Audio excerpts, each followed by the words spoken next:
Okey. Kami di Bandar Bukit Puchong ni kebanyakannya masyarakat di sini yang pembeli rumah di sinilah berpindah di sini pada pertengahan pada tahun 99. Dan saya sendiri berpindah di sini dalam bulan Julai. Bulan Julai tahun 99. Permulaan tu tak ramai yang pindah, bila ramai pindah. Dan bila ramai yang pindah tu, saya kebetulan masa tu ada 2-3 orang yang buat kenduri doa selamat. Di antaranya orang yang buat kenduri doa selamat pada ketika itu ialah masa tu dia belum haji lagi. Nama dia, kita panggil dia Tok Pengulu Pencen lah. Iaitu kita panggil dia Tok Pengulu. Nama penuh dia Haji Muhammad Saleh bin Abdul Rahman. Dia buat kenduri, dia panggil saya untuk sama-sama hadir. Dia jemput saudara mara dia. Masa tu saya tengok ramai yang berkumpul yang jiran. Saya tanya, kita kena ada buat surau di taman kita ni, ke tidak kita nampak ke kosong. Lepas tu dia kata, ya bagus-baguslah. Lepas daripada situ diam je, tidak ada apa-apa yang berlaku masa bulan Julai tu. Kemudian kenduri yang kedua saya hadir, iaitu kenduri yang dibuat oleh Cikgu Pencen, Cikgu Isa nama dia, Isa bin Yunus nama dia. Sedikit juga dengan rumah Haji Muhammad Saleh tadi. Masa tu pun saya tanya juga, kita patut kena buat surau ni. Jadi pun tidak ada respon ataupun tak ada inisiatif daripada yang lain. Kemudian satu hari tu, saya tak ingat bila, kita awal bulan September tahun 99 tu, saya jumpa jiran saya semua, saya cakap jom kita mesyuarat macam mana kita nak buat dirikan surau ni lah. Masa tu saya ingat lagi, saya panggil jiran saya yang dekat-dekat rumah saya lah. Di antaranya saudara Muhammad Fadil, Muhammad Zain, Kamurul Zaman, Tarumizi, Muhammad Farid. Masa tu ada yang dekat-dekat rumah saya, Tuan Haji Izzuddin. Masa tu belum haji lagi, Izzuddin ni. Jadi saya panggil bincang di rumah saya, jom kita buat. Lepas daripada tu, kita edarkan flyer, panggil datang mesyuarat di rumah saya. Assalamualaikum warahmatullahi wabarakatuh. Saya Haji Muhammad Saleh bin Abdul Rahman, mantan pengurusi Surau At-Taibah dan juga pengurusi Jawatankuasa Pembinaan Surau At-Taibah sejak dilantik pada 9 bulan 9 tahun 1999. Di rumah saya masa tu, tarikh dia 9/9 tahun 99. Kita berkumpul selepas waktu isyak lah, lepas pukul 9. Tujuan kita berkumpul ialah untuk menubuhkan surau. Menubuhkan surau ni lah, di Bandar Bukit Puchong ni lah. Ramai yang hadir, saya ingat dalam 100 lebih lah yang hadir, 100 orang lebih. Kemudian dalam mesyuarat tersebut, kita telah sebelah suara memilih Pengulu Pencen tu lah. Kita panggil dia Tok Pengulu lah. Nama penuh dia Haji Muhammad Saleh bin Abdul Rahman tu, untuk jadi pengurusi. Lepas tu dia pengurusi, kemudian kita pilih setiausaha. Mula-mula yang dipilih tu nama dia Cikgu Salim. Tapi Cikgu Salim tu dah pindah. Tim penolong setiausaha saudara Amri Mamat. Amri masih lagi, sekarang ada lagi jawatankuasa sebagai pemeriksaan kira-kira, dia sebagai penolong setiausaha. Kemudian bendahari kita masa tu ialah siapa ni, pengurusi kita sekarang ni, Haji Azhar bendahari masa tu. Timbalan pengurusi Kamurul Zaman Tarumizi masa tu. Dan adalah jawatankuasa yang lain. Dan imam kita lantik masa tu Muhammad Nasir bin Awang nama dia. Muhammad Nasir bin Awang. Dan saya sendiri, dia orang surau ni, saya volunteer jadi Bilal masa tu. Jadi saya sebagai Bilal yang pertama lah untuk ni. Dan nama jawatankuasa tu Jawatankuasa Pembinaan Surau Bandar Bukit Puchong lah. Assalamualaikum warahmatullahi taala wabarakatuh. Nama saya Muhammad Nasir bin Haji Awang, merupakan imam pertama Surau At-Taibah yang telah ditubuhkan pada 9 hari bulan 9 tahun 1999. Kalau ikut sejarah Surau At-Taibah ini, kita bermula dengan menyewa sebuah rumah link house di kawasan BP 208. Kemudiannya berpindah ke sini, BP 202 ini, sebuah surau yang tersegam indah sekarang ini, besar daripada awal lagi banyak orang mendesak kita, mengesyorkan kita supaya menjadikan surau ini sebagai surau Jumaat, ataupun kenapa tak minta jadikan terus sebagai masjid. Tetapi oleh kerana berbagai halangan dan masalah, imam-imam pada waktu itu semuanya bekerja, masih muda-muda bekerja mencari nafkah di luar daripada kawasan Puchong. Jadi kita semua tidak ada kesempatan untuk balik bersolat Jumaat di sini. Kemudian dalam mesyuarat itu imam kita masa yang dilantik itu iaitu Muhammad Nasir bin Awang, dia mencadangkan agar surau kita ni dinamakan Surau At-Tayyibah. Dia yang bagi nama. Dan kita sebelak suara dan nama tu kekal sampai sekarang. Dan nama tu cantik, Surau At-Tayyibah. Jarang nak jumpa nama ni. Nama Surau At-Tayyibah tu dinamakan oleh Muhammad Nasir bin Awang ni lah. Kita panggil, nama glamour dia orang panggil dia imam kat sini. Orang panggil dia Imam Nasir. Nama tu dah dekat sampai sekarang. Kalau jumpa dia orang panggil dia Imam Nasir. Okey. Itu peringkat dia. Kemudian lepas kita buat tu, kita cari macam mana kita nak buat surau ni. Kita kena ada satu tempat sementara untuk berjemaah lah. Kemudian bincang, sebelah rumah saya kebetulan masa tu, rumah saya nombor 27, Jalan BP 208. Sebelah rumah saya nombor apa? 27, 8, tak silap saya 29. Rumah saya, sebelah rumah saya tu nombor 29. Kebetulan kosong. Kemudian saya pernah bertanya dengan tuan rumah, dia kata kalau kita nak sewa boleh tak untuk buat surau. Dibenarkan. Akhirnya kita pun buat keputusan jadikan itu sebagai surau sementara. Sebelah betul rumah saya jadi surau sementara. Dan ketika surau sementara tu ada, masa itulah kita cuba dapatkan permohonan daripada pejabat agama untuk kutip derma untuk membina surau lah. Dan kita buat permohonan. Kebetulan tanah bangunan ni memang dalam plan Bandar Bukit Puchong dah ada tulis kat situ reserve surau, ataupun dia bukan reserve surau, tulis rumah ibadah. Jadi kita buat permohonan, kita kata kita nak bina ni. Okey, kemudian kita beberapa kali mesyuarat kita adakan, mesyuarat untuk pembinaan ni. Dalam mesyuarat yang pertama ada seorang tu volunteer buatkan plan, kemudian buat plan tapi kita dah bincang tak sesuai, dan akhirnya saudara Muhammad bin Talib, dia seorang arkitek dan dia salah seorang AJK masa tu. Dia salah seorang AJK kita, AJK dalam yang dilantik dalam masa 99 tu. Dia volunteer untuk buat design untuk inilah. Dan akhirnya semua bersetuju dan dia buat dengan percuma lah. Dia yang design 100% surau ni. Dia yang design, dia buat dia punya plan apa semua, permohonan apa semua. Dan dia juga yang pilih kontraktor, kita setuju dengan kontraktor yang dipilih tu, dan kita cek dana. Okey, dana di antara dana yang pertama kita dapat pada peringkat awal je lah daripada developer Bandar Bukit Puchong, kita minta dia bagi 50,000 masa tu. Okey. Dan kita minta daripada wakil rakyat masa tu melalui peruntukan wakil rakyat. Kemudian setelah permohonan dia bagi kita dalam 150,000. Ya, 150,000, jadi kita dah ada 200 masa tu. Kemudian kita ada salah seorang daripada karya kita ni, ada seorang lawyer. Lawyer tu nama sekarang dia agak popular nama dia, Datuk Zainul bin Rijal. Dia sekarang ni dia jawatan dia pegang ni jadi pengurusi Presiden Persatuan Peguam Islam Muslim Malaysia. Masa tu dia tak kenal lagi lah. Dan dia kebetulan baik dengan anak kepada Tan Sri Ahmad Razali, bekas dulu satu ketika pernah jadi Menteri Besar Selangor dulu kan, Tan Sri Ahmad Razali. Tan Sri Ahmad Razali tu baru meninggal dan dia ada isteri dia baru, dan kebetulan dia bagi sumbangan pada kita RM50,000. Jadi masa tu dah terkumpul 250. Kemudian derma yang kita minta daripada orang ramai apa semua, dapatlah. Akhirnya kita dapat kumpulkan dalam 275,000 hingga 300,000 lah. Lepas tu bina siap bangunan ni lah. Sebenarnya sebelum pembinaan surau ini, kami pernah berbincang-bincang antara penduduk kampung ini lah ya.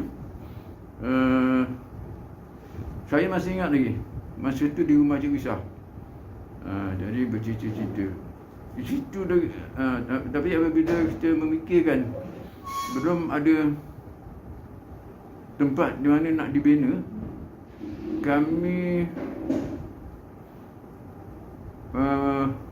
menyewa sebuah rumah atau memohon daripada kawasan sini punya pentadbiran menyewa satu rumah betul-betul sebelah rumah Tuan Haji Sufian, menjadikan surau. Di samping itu kami berusaha untuk mendapatkan lapak tanah. Alhamdulillah dapat tempat ni tak berapa jauh daripada rumah saya sebenarnya. Jadi saya cukup bersyukur lah.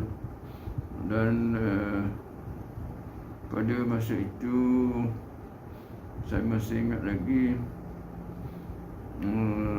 saya pengurusi Setiausaha Tuan Haji Amri, Bilal mula sekali Tuan Haji Sufian yang jadi imam sekarang ni. Dan saya tak lupa sahabat saya Masyarakat Uzur sekarang Tuan Haji Isa.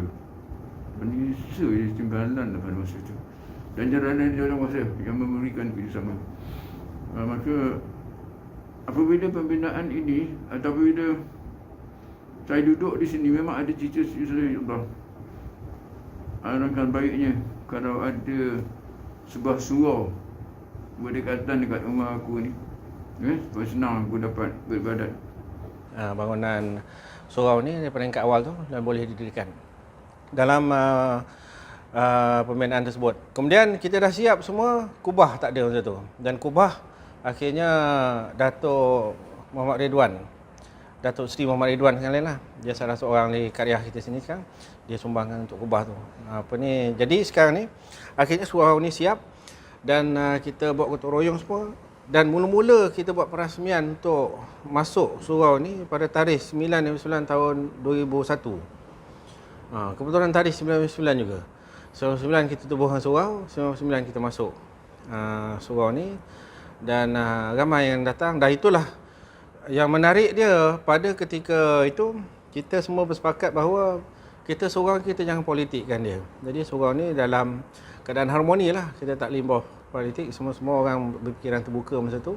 Jadi kita nak makmurkan. Dan alhamdulillah daripada dulu dah 20 tahun dah, genap 20 tahun dah kalau ikut masuk bulan Oktober ni dah 20 tahun surau ni. Dan yang kekal-kekal sekarang ni, kebanyakan semua yang memakmurkan surau ni, yang mentadbir surau ni, orang yang boleh berkekal lama lah. Kemudian ada orang baru-baru datang lah, ada yang pindah dan sebagainya. Itulah di antara sejarah awal. Sampailah surau ni berkembang lah, dia tambah sana tambah sini, macam bangunan belakang ni, depan apa semua.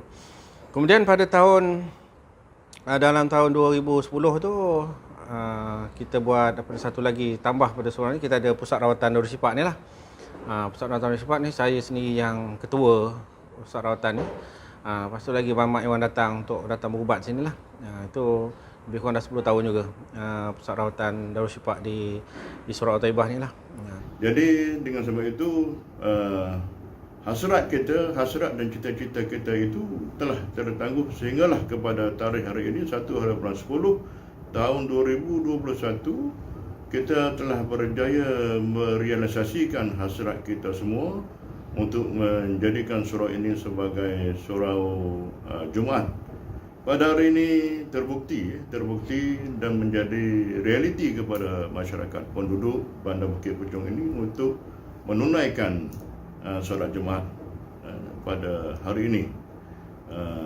Jadi saya sebagai mantan imam pertama surau ini merasa amat berbangga dan berbesar hati dengan usaha gigih daripada ahli jawatan kuasa surau yang ada sekarang ini di bawah pimpinan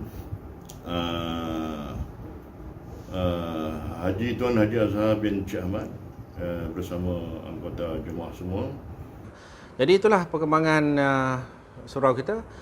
Dan apa yang saya boleh ingat ialah kita punya pengurusi surau kita yang pertama ialah kita panggil Datuk Penghulu Haji Muhammad Saleh bin Abdul Rahman yang pertama. Kemudian pengurusi yang kedua Saudara Kamarul Zaman bin Tarumizi, okey, pengurusi yang kedua. Dan pengurusi kita yang ketiga Cikgu Isa bin Yunus, Cikgu Isa. Dia pun tak sihat sekarang, dia ada lagi tapi jarang datang surau lah. Okey. Kemudian yang keempat lepas Cikgu Isa letak jawatan, Sekejap masa tu ada lantik nama dia Saudara Anwar Sulaiman sekejap. Lepas tu dia pun tak jawatan tak lama lantik balik Haji Muhammad Saleh. Haji Muhammad Saleh Abdul Rahman dia jadi pengurusi surau balik. Lepas tu dia dah cukup umur masa tu, dah tak boleh umur dia tu. Lepas tu lepas daripada dia ni siapa ni? Haji Azhar. Haji Azhar ni dah lama dah. Ingat berapa penggal dah dia jadi. Lebih 10 tahun dia jadi pengurusi surau Taibah ni lah. Okey. Lepas ni mungkin dia dah tak boleh lagi lah, dah cukup di term ni. Jadi dan saya daripada dulu je AJK je. Dan daripada dulu surau ni dibuka sampai sekarang, saya punya jawatan ialah Ketua Biro Khairat Kematian. Jadi kalau ada orang mati kat sini semua saya uruskan. Tu yang saya lupa kadang. Ramai sangat saya uruskan. Dan khairat kematian di sini saya pada mula sampai sekarang saya uruskan. Kalau ada kematian biasa orang hubungi saya untuk uruskan jenazah lah. Jenazah lelaki, jenazah perempuan. Kalau jenazah lelaki saya sendiri akan uruskan, mandi, kapan dan semua lah. Tapi kalau jenazah muslimat perempuan, isteri saya yang akan uruskan. Pada mulanya. Jadi apabila sudah terbina surau ini, sekali lagi memang saya berniat pada mula, kalau dapatlah satu hari nanti surau ini yang dinamakan surau Taibah akan menjadi surau jemaat. Surau jemaat ini maknanya boleh mendirikan semua jemaat. Nah, pada masa itu mula-mulanya sebenarnya surau ini di bawah pentadbiran Batu 14. Tetapi selepas itu apabila ada pembinaan masjid baru, kawasan sini sebenarnya kawasan Bandar Bukit Pujong 1, menyeberang highway ni, kawasan masjid kawasan Bandar Bukit Pujong 2 dicadangkan untuk pembinaan masjid di atas bukit. Di mana masa itu juga saya salah seorang yang dilantik jadi jawatan kuasa pembinaan masjid Bandar Bukit Pujong yang ada sekarang ni. Maka oleh sebab masjid tu tidak ada di bawahnya pentadbirannya tak ada surau, jadi dicadangkan supaya surau Taibah ni dijadikan salah satu surau di bawah pentadbiran masjid Bandar Bukit Pujong 2 dan beberapa surau lagi lah. Dan yang jadi saya seronok dari penduduk sini dan juga jadi ahli jemaah sini, saya memang niat daripada muda saya akan sentiasa menjadi jemaah yang setia. Itu peringkat awal mula pasal jenazah ni saya panggil imam daripada Masjid Batu 14. Pasal awal-awal dulu kita tak biasa lagi kan. Kemudian bila dah lama-lama tu saya menjadi pembantu, akhirnya saya kata tak boleh lah, masa ni sekarang kita kena teruskan buat sendirilah. Sebab daripada tu kita buat sendirilah. Mana dia dah lama lah, sejak daripada 2003, 2004 dulu kita uruskan jenazah sendiri, tak panggil orang luar untuk ni lah. Lama lah saya uruskan jenazah sampailah ke hari ni. Dan hari ni saya macam biasa, saya masih daripada dulu tak pernah ubah saya punya post dia, pengurusi khairat kematian. Daripada dulu, mana daripada mula surau ini sampailah sekarang. Mana dia kalau surau ni 20 tahun tu lah saya uruskan. Sampai hari ni lah, itulah perkembangan dia. Dan saya tahu semua sebab saya terlibat secara langsung. Sebab secara langsung pembinaan surau ni daripada awal lagi sampailah ke hari ni lah, itulah. Dari segi ni closing lah apa plan surau ke arah apa masjid? Bila kita buat surau ni dulu, bila orang datang orang rasa surau ni masjid ke? Banyak orang tersalah. Bila orang datang, pernah satu ketika dulu orang nak sembahyang Jumaat kata sebab dia nampak ada mimbar. Dalam kita ada mimbar, kita semua lengkap sebab solat hari raya kita buat di sini. Solat hari raya, especially hari raya Adil Adha lah. Cuma akhir-akhir ni hari raya Idul Fitri pun kita buat lah. Sebab ramai orang dah tak balik kampung dah. Jadi bila nampak situ orang kan ni, jadi kita dah daripada awal dulu kita dah cuba mohon supaya boleh tak didirikan solat Jumaat di sini. Tetapi tidak ada keperluan dia kata. Kita sini masjid terdekat Batu 14 ada, Masjid Bandar Bukit Pujong pun ada. tak ada keperluan kamu untuk buat ni, dan kita tak boleh meyakinkan pihak pejabat agama untuk inilah. Kemudian apabila berlaku pandemik ni, COVID-19 ni, kita cuba kali ni pihak pejabat agama pula tanya, kan, supaya boleh ramai lagi orang sembahyang Jumaat. Dia kata ada tak? Dia tanya pada nazir masjid, ada tak mana-mana surau. Nazir pun beritahulah surau Taibah lah yang sangat sesuai. Lepas daripada tu kita buat permohonan lah. Dan alhamdulillah hari ni kita dapat buat solat Jumaat. Dan kita harap satu ketika nanti bukan solat Jumaat tapi masjid. Kita punya ciri-ciri jadi masjid ni dah lengkap dah. Dari segi pertama, penduduknya kat sini, especially penduduk dekat flat tu. Flat tu ramai orang Islam. Kita yang di sini, dan saya jangkakan 5 tahun lagi taman ni penuh dengan orang pencin. Ramai orang. Sekarang pun dah setiap tahun orang pencin bertambah. Beza dengan 20 tahun yang dulu. Sekarang ni orang yang umur 55 tahun ke atas, 60 tahun ke atas pun dah bertambah ramai sekitar ni. Nak kumpulkan 40 orang pencin senang je sekarang. Setelah berjaya mendapat kebenaran daripada pihak berkuasa JAIS untuk menjadikan surau ini sebagai surau Jumaat. Jadi saya sebagai mantan imam sudah tentu bersukacita dan bergembira dan mengucapkan syabas tahniah kepada semua ahli jawatan kuasa. Terutama sekali kita juga bersyukur dengan dokongan dan sokongan daripada seluruh penduduk Bandar Bukit Puchong yang telah memberi sokongan padu kepada seluruh ahli jawatan kuasa. Yang dah memakmurkan masjid ni lah. Jadi lagi satu, budak-budak sekolah pun boleh sembahyang dekat sini kan akan datang. Jadi dah sepatutnya boleh jadi masjid. Kita harap selepas ni dia akan jadi masjid lah. Orang yang duduk di Bandar Bukit Puchong yang di belah sini ni, kalau dia nak pergi solat Jumaat, dia kena ada transport. Contoh dia nak pergi Batu 14. Kalau tak ada motor tak boleh. Jalan dari sini ke sana, saya dah kira dekat 2 km, 3 km nak berjalan daripada sini. Kalau nak cross ke Masjid Bandar Bukit Puchong sana pun lebih kurang kat 3 km. Jadi nak cross jalan highway apa semua kan, sangat jauh. Jadi kebanyakan orang sini kadang-kadang yang dah tua ni mengharapkan anak bawa. Kalau anak pergi kerja, dia nak pergi macam mana? Jadi sekarang ni hari ni tengok, kita kenderaan tak ramai tapi orang penuh. Sebab kebanyakan jalan kaki. Orang yang datang dekat sini semua jalan kaki je. Yang datang boleh jalan kaki. Saya ingat lebih daripada 50-60 orang boleh jalan kaki saja. Dekat-dekat sini semua kan boleh jalan kaki. Jadi sangat-sangat praktikal lah kalau dia buat. Dan kita tak ada menyebabkan masjid kurang. Masjid pun sentiasa penuh sana. Kita tengok dulu Masjid Batu 14 penuh. Lepas tu dia asalnya surau Darussalam di Kampung Pasir jadi masjid kan. Bila dia penuh, Masjid Batu 14 pun penuh. Jadi tak mengurangkan mana-mana pun. Sana orang sana, sini orang sini. Jadi sini dia boleh cover mana? Sekurang-kurangnya orang yang dekat sini daripada flat Bandar Bukit Puchong. Bandar Bukit Puchong sini jalan 1 2 3.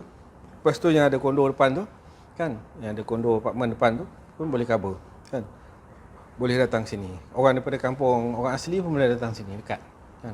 Lebih-lebih lagi saya pun sekarang ni dah menjangkau hampir 80 tahun. Jadi apa lagi selain daripada buat ibadat dengan Allah SWT, dan saya berniat saya tidak akan tinggalkan surau ni yang saya sangat-sangat sayang. Sebenarnya tuan, apabila hari ni mula dia dibuat sembahyang sunat, sembahyang fardu Jumaat, saya rasa ibu juga lah. Saya ibu juga. Dan saya ucapkan terima kasih kepada sahabat saya Tuan Haji Azhar, pengurusi surau Taibah, dan juga Tuan Haji Sufian yang berjuang daripada mula lagi supaya satu hari nanti kita akan dapat mendirikan sembahyang jemaat di surau ini. Dia sebenarnya ikut keperluan. Kita kalau ikut keperluan, kalau kita tengok surau kita nak dibesarkan, sebab kita punya parking space tu kita boleh kembangkan ke belakang. Macam surau kita ni kan, kita boleh kembangkan dia ke belakang. Ke kiri, ke belakang boleh. Ke kanan dah tak boleh lah. Ke belakang tu. Ingat, kalau betul-betul dia ni, dia boleh kembangkan ke belakang. Parking space tu pun kita boleh kembangkan dan orang boleh parking. Satu kelebihan dia parking, kalau kita parking tu kita ambil separuh untuk solat Jumaat. Gerai-gerai depan ni kan. Depan ni ada satu gerai. Kat situ banyak parking boleh. Orang parking situ jalan kaki sini je. Lepas tu banyak depan-depan rumah orang, depan taman dan semua. Banyak tempat parking boleh. Lepas tu tak ada masalah parking. Kalau nak buat solat Jumaat lah. Itu kelebihan dia. Kalau kita kapasiti dia banyak. Tapi saya tak fikirlah dalam masa 10 tahun ni boleh ramai macam tu. Sebab surau ni kalau tak dibuat penjarakan, setakat 500 orang dah selesa dah.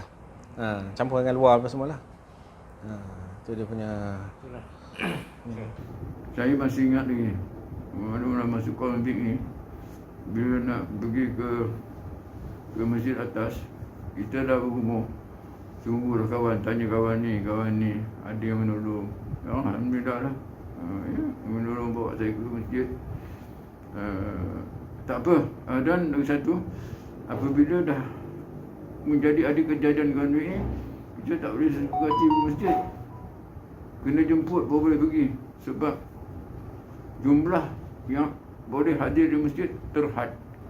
Jadi tunggu, kalau ada jemputan baru pergi. Jadi saya masih ingat lagi lah.